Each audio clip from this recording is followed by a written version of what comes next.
back to Unraveled Game Thoughts.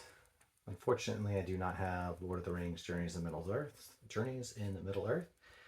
I have tried recording twice, and due to some camera issues, I lost both recordings. So I am going with a simpler camera setup and figured I'd show Targi. This is my favorite two-player game. I only started playing two-player games really in the last couple of years. I think I played Lord of the Rings, the War of the Ring, with a friend of mine, and that is just too much commitment for a two-player game for me. It's a good game, but it wasn't until a couple of years ago I started trying some other things: Air, Land, and Sea, Nanga Parbat, and probably a handful of other two-player games that are purely two-player games, and Targi is purely a two-player game. But I love it. This is one of my favorite ones to play. I'll go around and kind of tell you what we have here, what you're looking at, and show at least part of a playthrough. I don't know if I'll get through a whole game, but I'll throw a little bit out there, and so you can kind of see how the game works. Let me get my tokens out of the box here. So with two players, you're going to have your workers that you're placing around the edge of the board, and then after you've placed your workers, you'll place two markers, up to two. It could be one, but it'll be at least one, maybe two. Each player will get the three workers and the two action markers for the center, and then we have the the merchant who sits there on the board. So I'm going to lay him down so he looks it's a little easier to see in the overhead camera. The 16 cards around the outside are always in that order and the same, and they are numbered in the top left. It's very hard to see. You're probably not going to see it with that camera, but 1 to 16, and they just lay out just like this every single game. The ones in the center are random. You do have 5 goods placed out in the first round, and the other 4 cards are called tribe cards. So these are randomly shuffled. We also have coins. We have goods. Each player would get 2 salt, 2 pepper, 2 dates, and 1 coin. And they get a 1 victory point and a 3 victory points. And so I'm going to set those here. I'm trying to give a little bit of room up at the top there for some tableau building so you can see it. But it's going to be a little hard to get everything on camera. And we'll give the start player token to the white player, in this case, sort of randomly choosing. And we got a coin. Now, if you go and buy the game, I should bear in mind that it will not come with these metal coins and these what I think are upgrades for probably from the Board Game Geek website, I would guess. I could be wrong about that. It could be like miniature meeple. They're just cardboard punch outs typically. Same with the victory point tokens. So this was gifted to me by Secret Santa this year, and they had sent the base game with these upgraded components in a separate package. So that was pretty exciting. This game is by Andreas Steiger. I am not very familiar with him except for this game. I'm sure there's some other games he's probably produced, but for now this is the one I know, and this is Cosmos Games that is producing this one. So let's talk about what we're going to do in the game. I've kind of demonstrated the pieces. We have 1, 3, and 5 victory point tokens. They are differentiated by the number on them, but also by the 1 point tokens have 1 point at the top, 3 point tokens have 3 points at the top, and the 5 point tokens have 5 points. Looks like almost like a spur at the top. So there's a little bit of differentiation there. What we're going to do each turn is White's the start player, so White's going to take one of their workers and they're going to place it around the edge of the board somewhere, following certain rules. Now, you can't go in a corner space. and you can't go on the same space as the merchant.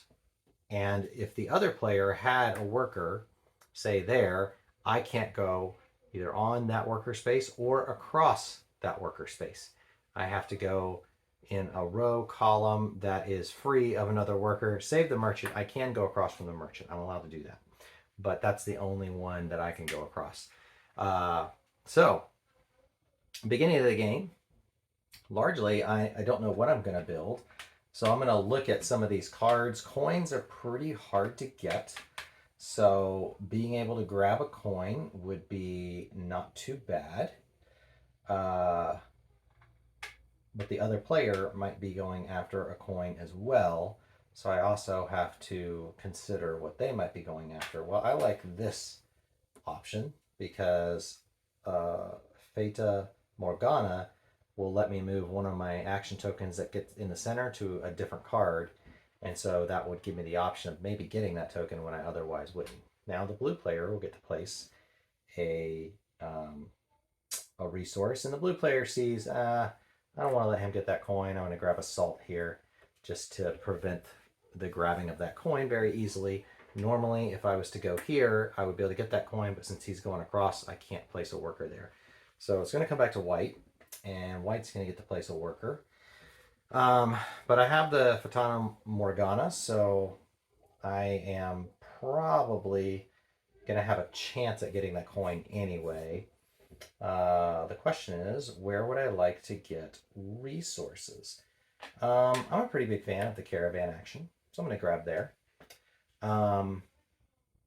The blue player is going to see what else is out here. So now the blue player is kind of limited, so you can go here or here, here or here, or here. So if he goes for this Targi at the end of the game, I'll get 1 additional victory point for every 2 Camel Rider cards in my display. It's good in-game Targi. If you use the trader action, you may exchange goods at a rate of 1 to 1. That's not a bad card. I like that one. Immediately after displaying this card, you receive a one-time bonus of 3 goods of your choice, 1 gold or 1 victory point. That is also a fairly good Targi to get. Let's see, and this gives me 1 victory point for every 2 wells in my display. At the end of the game, I'll also get these victory points on the bottom left of the card that are pictured, but right now we're kind of in the engine building phase. So I'm going to take a shot and go there, kind of to get a resource, and it puts me in line of maybe getting this one, or possibly, I'm not going to be able to get that one. That one's awfully nice, but I will at least have an option of maybe going there. So now white's going to decide what does he want. So I'm going to probably get this, but what else do I want to try to get? That's a good one. I like that. And I would be able to play it. It wouldn't cost me my coin. So I am going to go here. And so now what happens? Oh, the blue is actually going to place their last worker. And they are going to... They're really going to have to go here. That's kind of their only realistic option. They can go across from themselves, but they wouldn't get anything if they did that. So that's I think a legal move, but it is not a good move, because then if you ever go across from yourself, then you're at best limiting yourself to 1 resource, and at worst, like if I went here, there's no intersection of my workers, so I would get nothing. So I'm going to do that. And then these 2 blue workers intersect there, and these 2 blue workers intersect there. These 2 whites intersect there, and these 2 intersect there. White is first player, so white gets to take their actions first. So the first thing I'm going to do is use my Fata Morgana action. I'm going to move that marker to there. And then I will go ahead and take that action. So I'm going to flip this card over. That action is taken, and I get another coin. Coins are fairly hard to get, so that is well worth it to trade a date for a coin. The second action I will take is the caravan action. And this one does not flip because it's an edge card. Edge cards never flip. But I basically reveal a goods card, and hot diggity dog, I got another coin. We have the white action, and we're going to get dates for that. And for this action here, we will take this off, and we're going to get this card, which is going to be, it's going to cost me 2 pepper, a dates, and a salt. And we're going to flip that over. Actually, we're not flipping that over. What we do is we take that off. We're going to put a goods card in its place, and technically this one would have come off, and we would put a tribe card in its place, indicating that you put the opposite card in place. We're going to put these back into the supply, and then this will go into white's tableau. It's going to be a 3x4 tableau. And there's some in-game points. Basically, if you get the exact same 4 in a row for any of the same, like we have Targi out here, and we have campsite, and we have an oasis. There are 5 different types of things. There's wells, camels, campsite, Targi, and oasis. You get 5 of the same, or 4 of the same in a row. It's going to be an extra 4 points at the end of the game. So if you got all 3 rows at 4, you'd get 12 total. If they're all different, then you get 2 points, and if there's anything in between, you get nothing, or no bonus. So that will be 1, and then immediately after I display this card, I receive a one-time bonus of 3 goods of my choice, 1 gold or 1 victory point. Well, right now, goods are going to be the best for me. So I'll get 1, 2, 3. That will just kind of reset my basic goods. 6, 7, 8, 9. So I'm at the max limit, which is fine. I'll take it. And it will be blue's turn to take their actions. And so now, after white takes all their actions, then blue gets to go. Well, we're going to get a pepper for sure. So we'll grab that. We'll get 2 salt. And the goods limit takes precedent at the end of the turn, not during the turn. We'll go ahead and get a pepper.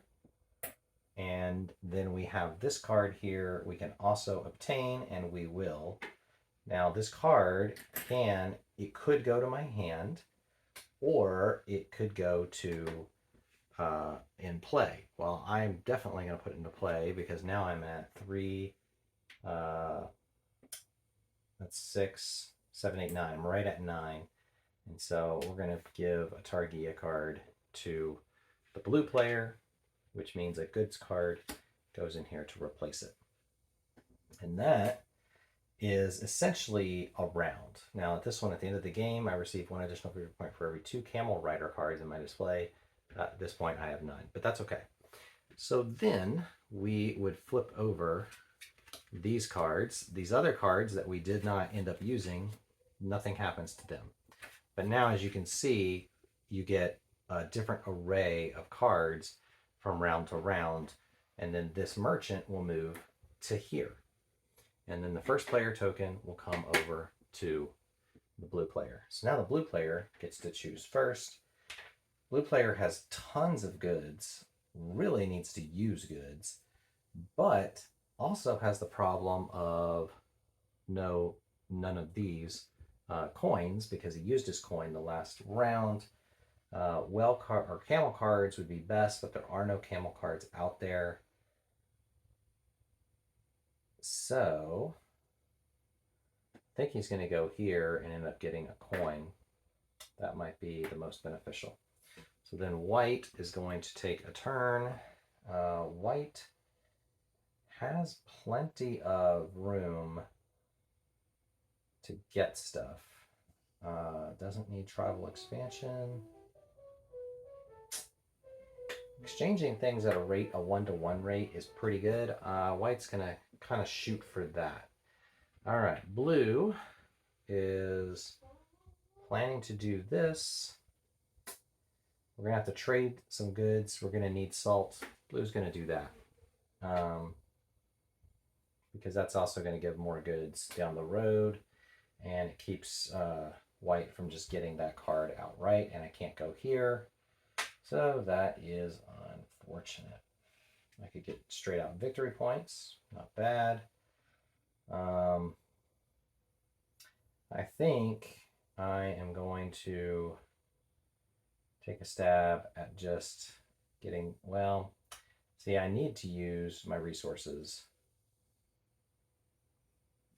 I need to use resources, not gain resources. I'm kind of in a tough pickle there for the resource stuff.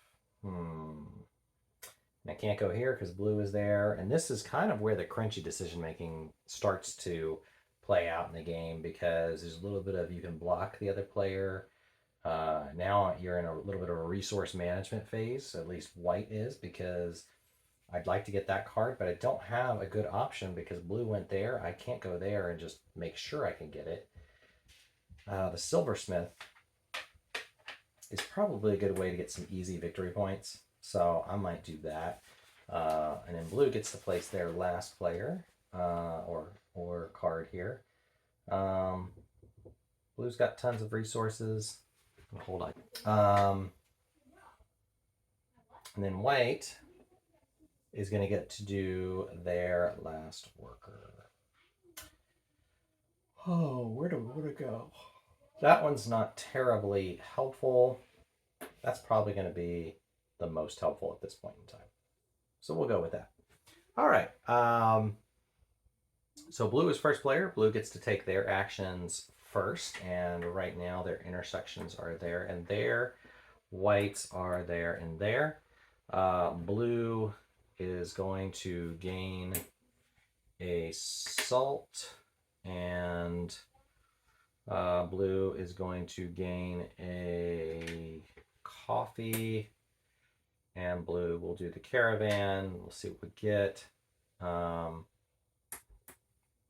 caravan's going to be goods, card. Oh, and I forgot that when I took my coffee, so that's one victory point for that, for the caravan card. I don't know if I showed that. There's the one victory point. And since this was a goods that came off of here, then we're going to put a tribe card there. And now blue has to make decisions. We're going to need a coin, and we can do this an unlimited number of times. So we're definitely going to trade 3 salt in for 1 coin for sure. Question is, do we want to do that multiple times? Because coins can be very tough to come by. But I'm going to need 2 of these resources for that. I think what I might do is trade 3 pepper for a coin. I'll trade 2 salt for a pepper, and then that will be all of that action. And then this action, I will trade 1 coin and a pepper and dates for this card, which I technically could have just put in my hand and I did not have to play it right away, but I'd like to put it in this area if I can and not have to worry about it later. Each round in which you can get no goods from a goods card, you receive 1 goods of your choice. Okay. Each round in which you get no goods from a goods card. Okay. All right. One of the things to bear in mind, I've said a couple of times, I can put a tribal card into my hand. Well, you're only ever allowed to have 1 card in your hand at a time, and you're not allowed to just play it into your tableau just because you can. In order to play a card from your hand to your tableau, you actually have to take an action on this noble space, which allows you to then play that card. The other tribal expansion space allows you to draw a card from here, and you can either play it or discard it but you can't just put it in. I think maybe you can put it. You can either play it, put it in your hand, or discard it. But if you have a card in your hand, then you are not allowed to trade it out. You have to either play it, put it in your hand, or discard it. And if your hand's full, it's either played or discarded, and that's it. So it's a little, there's a little bit of a hand management piece, but you can only have one card in your hand, so kind of varies. Okay, now white's going to get to go. White has very little resources, so we're going to get the dates. We're going to get the dates, or sorry, the pepper rather again. This is going to let me trade, and I can only do one trade. So I'm going to trade 2 coins for 4 victory points, because that is a pretty good turnaround. So I'm going to turn in a 5 and put a 1 back, and then I will get 2, what do you call it? 2 more dates, and I will get, I guess a salt. Now I'm going to have to give something up because I have 8, 9, 10, 11, and this would be 12. So I'll probably, the trader lets me get coins. So 8, 9. So I think, because I think my total limitation is 9. Oh, next round, if player has more than 10 goods and or more than 3 gold. Okay, so I wonder if gold counts against the goods number. It says and or. Huh. Okay. So I assume that gold and goods combined together cannot go over 10. That's 8, 9. So I think I can have 1 more of those, and I'll just lose 2 salt going into the next round. And that's my turns.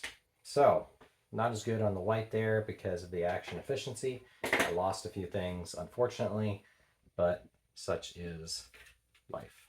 So we're going to turn over these items that we got, and I forgot to trade out that tribal card, which should have been traded out, and this goods for this tribal card, which I should have traded out because I took those actions in the center. All right, so we are on to white going first, and this is going to move over. And what I'll do is I'll kind of play up to one of the raid phases and then describe each of the raid phases. And then I'll probably stop there because I think you'll have a pretty good gist of the game. This is not a solo game. I'm, two-handing it, but it really requires 2 players largely to play, and it's not one that I would solo. There's no solo mode that I'm aware of. I don't know that it'd be that hard to make a solo mode for this. And I haven't checked online. There might be one on, BGG forums or something.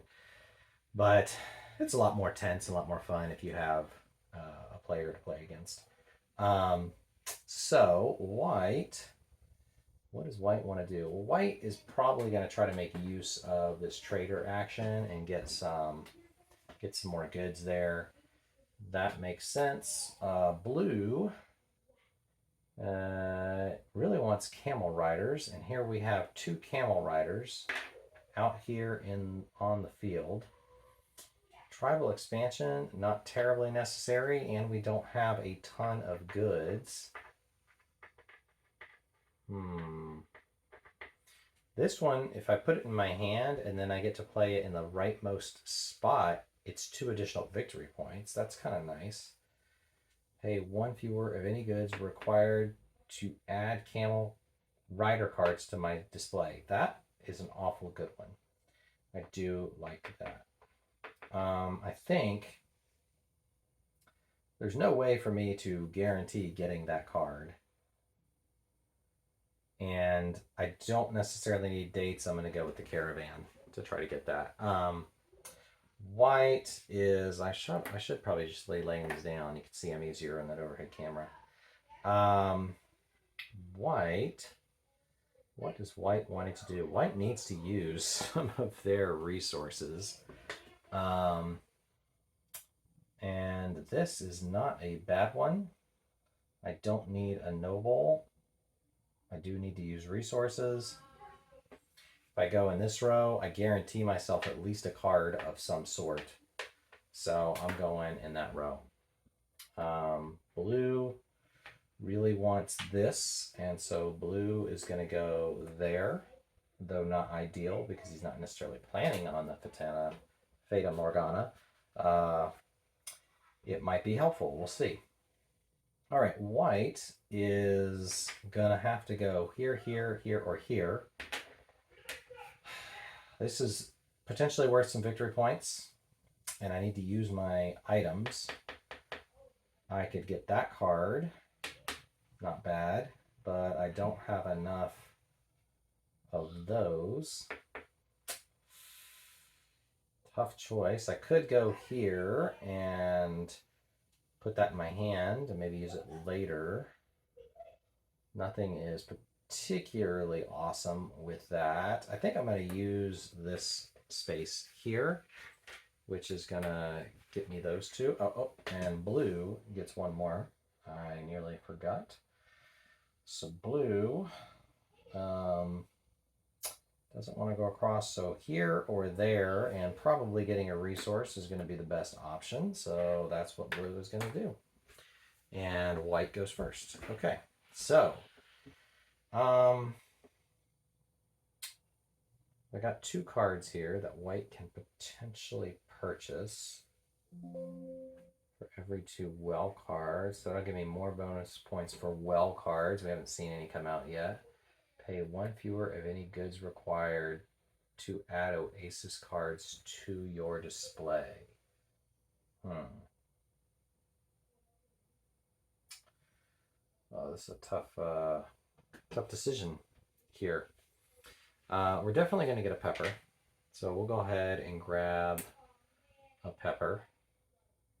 I can do the trader action. Don't need any coffee. So we might as well pay 3 to get a coin.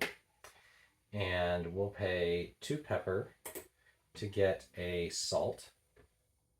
Okay. And then that will be our trader action. And then we're going to take this action and we're going to pay 2 salt and a pepper and go there. And then we're going to put a goods card to replace that. And we're paying this, so we're going to go ahead and put it in our display. But we pay 1 fewer of any goods. That does not include coins. Coins don't count as a good. So we can't take a coin off when we're paying for that, but we can take 1 of any goods. So now that we've played this, we could play this one, and we could just pay a coin and then place this in play right there, and it makes sense because we can try to shoot 4 in a row of the Oasis there, and then we'll get a goods card there. And then we have the silversmith. So the question is really, do I want to use any of my goods to gain victory points, or do I want to save them for the future? I think I'm going to go ahead and pursue the victory points. I'll pay the 2 pepper here, and I will gain 1 victory point. So we're going to do that. And then blue gets to go. So blue is going to gain a pepper. I have Fata Morgana.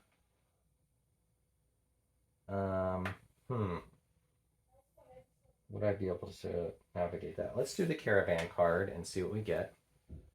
That's not a bad one. We got a salt and a pepper. This one would let us pay 1 fewer of any goods if we get it into our display. So we're going to go ahead and take this one, which we're going to fill that with the goods and put that in our display. Not bad. And now we pay 1 fewer of any goods required to add a camel rider to our display. So we could pay 2 dates, a pepper, and 1 salt, since we don't have the other salt. The reason I'm saying that is because I can use Fata Morgana to then go there, and I can pay 1 pepper, 2 dates and a salt. Because we don't have the other salt, and I can get this right into my display, which is not going to be to the rightmost place, but sometimes there's options to change the cards in your display, and maybe I'll get one of those. So that is the end of that round. We're going to turn these over, and we are going to go to the first raid phase. So here in this phase, in turn order, which is technically going to be blue now, each player has to either pay a good or a victory point. Now, I have 1 good here, so I'm going to pay that.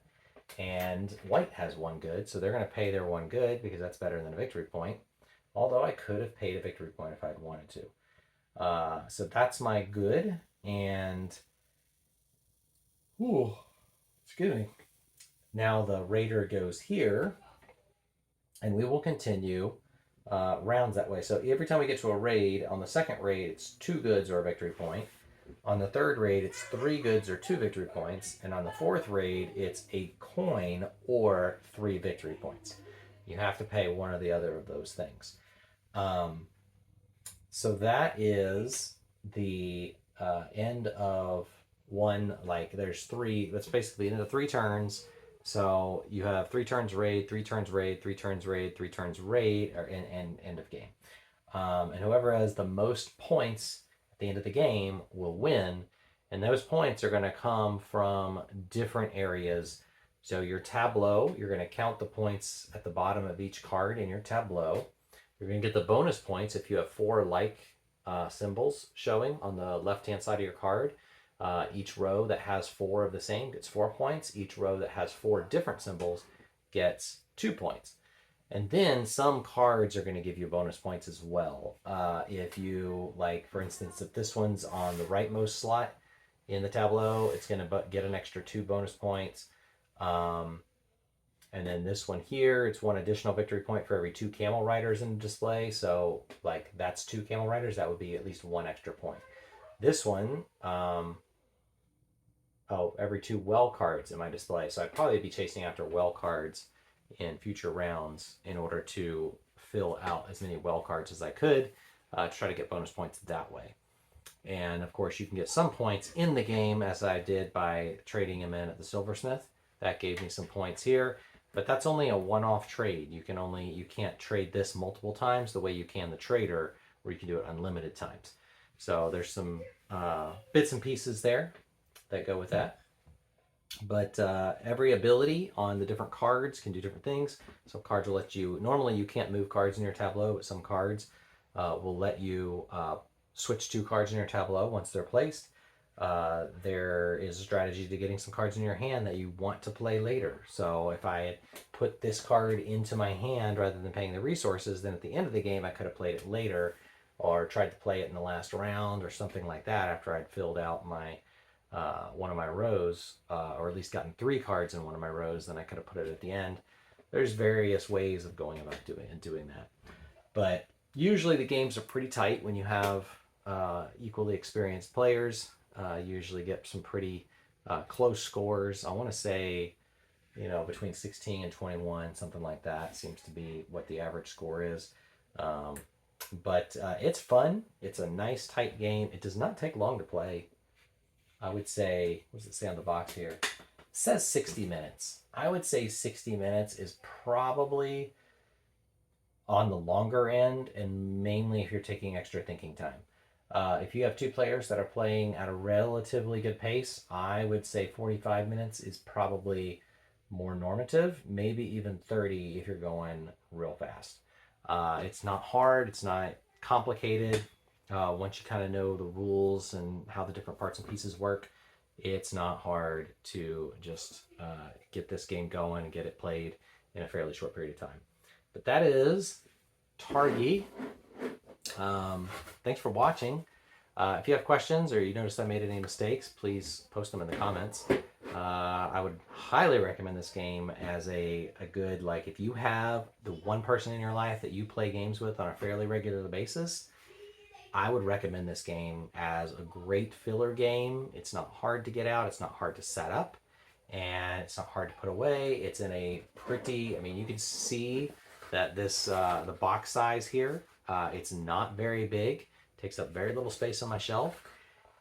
And while I don't know that I would quite call this a gateway game, it's not far.